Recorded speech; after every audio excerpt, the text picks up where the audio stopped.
ఈరోజు ఆంధ్రప్రదేశ్ 8వ తరగతి సాంఘిక శాస్త్రం పాలిటీ సెమిస్టర్ టెక్స్ట్ బుక్‌లోని 6వ పాఠానికి సంబంధించిన ముఖ్యాంశాలు చూద్దాం. 6వ పాఠం మన నేర వ్యవస్థను అర్థం చేసుకుందాం. ఇందులో 160 నుంచి 169 పేజీ వరకు క్రిమినల్ నేరం అనేది ఏ తప్పుగా పరిగణించబడుతుంది? సామాజిక తప్పు. క్రిమినల్ నేరం అనేది ఏ తప్పుగా పరిగణించబడుతుందంటే సామాజిక తప్పు. ఇది కేవలం నింద మోపబడిన వ్యక్తినే కాకుండా దేని మొత్తాన్ని ప్రభావితం చేయడం వల్ల నేరం సమాజానికి వ్యతిరేకమైనదిగా పరిగణించబడుతుందని దీని అర్థం. సమాజం. ఇది కేవలం నింద మోపబడిన వ్యక్తికే కాకుండా దేని మొత్తాన్ని ప్రభావితం చేయడం వల్ల నేరం సమాజానికి వ్యతిరేకమైనదిగా పరిగణించబడుతుందని దీని అర్థం. సమాజం మొత్తాన్ని ప్రభావితం చేయడం వల్ల. ఇంతకుముందు అధ్యాయంలో మనం చదివిన సుధా వరకట్న మరణ విషయం మీకు గుర్తుందా? నిందితుడు లక్ష్మణ్ అతని కుటుంబ సభ్యులపైన రాష్ట్ర ప్రభుత్వం కేసును నమోదు చేసింది. అందుకే ఈ కేసును ఏమని పిలుస్తారంటే ప్రభుత్వం ఢిల్లీ అడ్మినిస్ట్రేషన్ వర్సెస్ లక్ష్మణ్ కుమార్ మరియు ఇతరులు అని పిలుస్తారు. ఇంతకుముందు అధ్యాయంలో మనం చదివిన సుధా వరకట్న మరణ విషయం మీకు గుర్తుందా?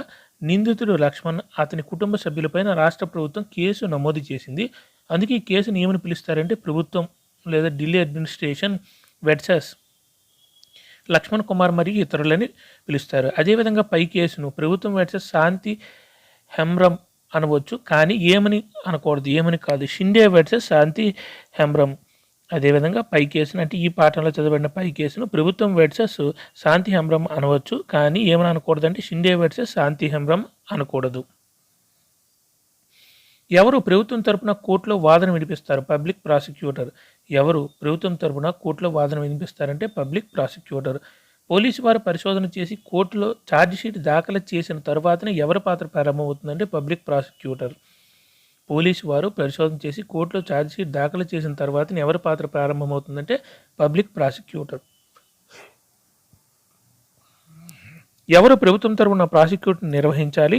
న్యాయస్థానం ద్వారా నియమించబడిన ఉద్యోగి నిష్పక్షపాతంగా వ్యవహరించడం తన విధి. అలాగే కేసును గురించి సరైన నిర్ణయం తీసుకోవడానికి పూర్తి వాస్తవాలను సాక్ష్యాలను కోర్టు ముందు ఉంచాలి. Public prosecutor. ఎవరు ప్రభుత్వం తరపున ప్రాసిక్యూషన్ నిర్వహించాలి? న్యాయస్థానం ద్వారా నియమించబడిన ఉద్యోగి నిష్పక్షపాతంగా వ్యవహరించడం తన విధి. అలాగే కేసును గురించి సరైన నిర్ణయం తీసుకోవడానికి పూర్తి వాస్తవాలను సాక్ష్యాలను కోర్టు ముందు ఉంచాలి. Public prosecutor. ఎవరు ఆటలో ఎంపైర్ లాంటి వారు? న్యాయమూర్తి లేదా జడ్జి.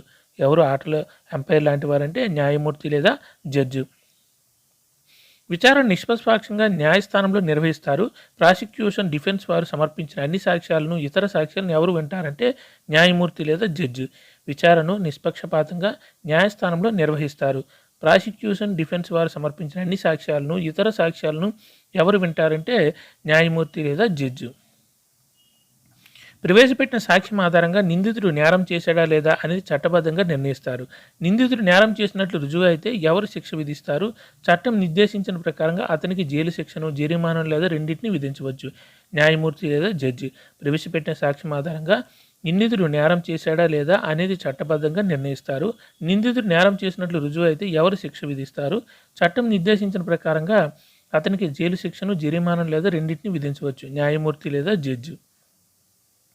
ఒక వ్యక్తి యొక్క జీవించే హక్కును సహేతుకమైన న్యాయబద్ధమైన న్యాయ ప్రక్రియ ద్వారా మాత్రమే హరించవచ్చని రాజ్యాంగం నందు 8వ అధికరణం హామీ ఇస్తుంది. 21వ అధికరణం.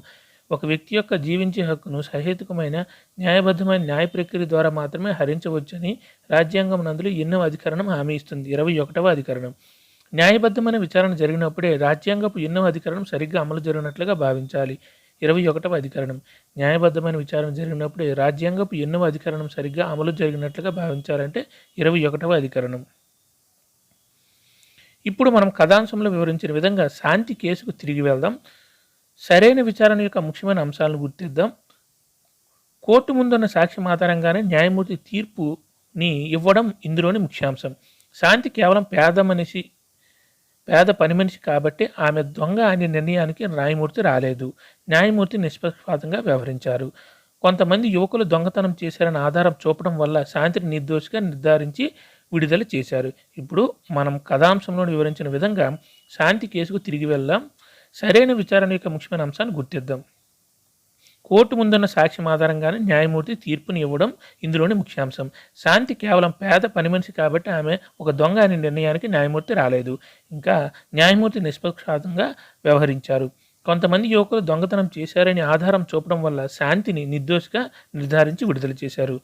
ఇంకా నిష్పక్షపాతంగా విచారణ జరగడం వల్ల శాంతికి ఎట్టకేలకు న్యాయం జరిగింది. నిష్పక్షపాతంగా విచారణ జరగడం వల్ల ఎవరికి న్యాయం జరిగిందంటే అక్కడ శాంతికి న్యాయం జరిగింది. రాజ్యాంగం ప్రతి పౌరునికి న్యాయబద్ధమైన విచారణకు అవకాశం కల్పించింది. ఇది సక్రమంగా అమలు జరగకపోతే చట్టం ముందు అందరూ సమానులే అనే ఏ సూత్రమునకు అర్థం లేదు. సమన్యాయ సూత్రమునకు రాజ్యాంగం ప్రతి పౌరునికి న్యాయబద్ధమైన విచారణకు అవకాశం కల్పించింది. ఇది సక్రమంగా అమలు జరగకపోతే చట్టం ముందు అందరూ సమానులే అనే ఏ సూత్రమునకు అర్థం లేదు. సమన్యాయ సూత్రమునకు. పాత్రలు, విధులు. పోలీసు యొక్క పాత్ర చూద్దాం. సాక్షుల వాంగ్మూలాన్ని నమోదు చేయడం, సాక్ష్యమును నమోదు చేయడం, కాలిపోయిన గృహాలను ఫోటో తీయడం, పిఎస్టా అభిమానులను అరెస్టు చేయడం, దాడికి గురైన మహిళలను వైద్య పరీక్షలకు పంపించడం. పాత్రలు, విధులు. ఇందులో పోలీసు యొక్క విధులు చూద్దాం. సాక్షుల వాంగ్మూలాన్ని నమోదు చేయడం, సాక్ష్యమును నమోదు చేయడం, కాలిపోయిన గృహాలను ఫోటో తీయడం, పిఎస్టా అభిమానులను అరెస్టు చేయడం, దాడికి గురైన మహిళలను వైద్య పరీక్షలకు పంపించడం. Next public prosecutor. సాక్షులను విచారించడం, సాక్షులను క్రాస్ విచారణ చేయడం, బాధితుల పక్షాన వాదించడం. పబ్లిక్ ప్రాసిక్యూటర్ సాక్షులను విచారించడం, సాక్షులను క్రాస్ విచారణ చేయడం, బాధితుల పక్షాన వాదించడం. తర్వాత డిఫెన్స్ లాయర్.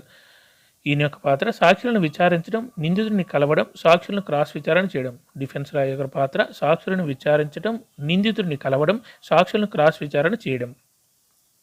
తర్వాత న్యాయమూర్తి యొక్క పాత్ర సాక్షులు చెప్పేది వినడం, తీర్పు వ్రాయడం, దోషులను ఎన్ని సంవత్సరాల పాటు జైలులో ఉంచాలో నిర్ణయించడం, తీర్పును ఇవ్వటం, విచారణను జరపటం.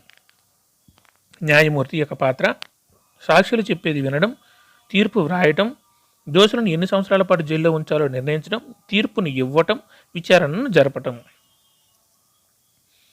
నేరారోపణ చేయబడిన వ్యక్తి అంటే ఎవరంటే ఈ అధ్యాయంలో ఒక నేరానికి కోర్టు ద్వారా విచారణ చేయబడిన వ్యక్తిని సూచిస్తుంది.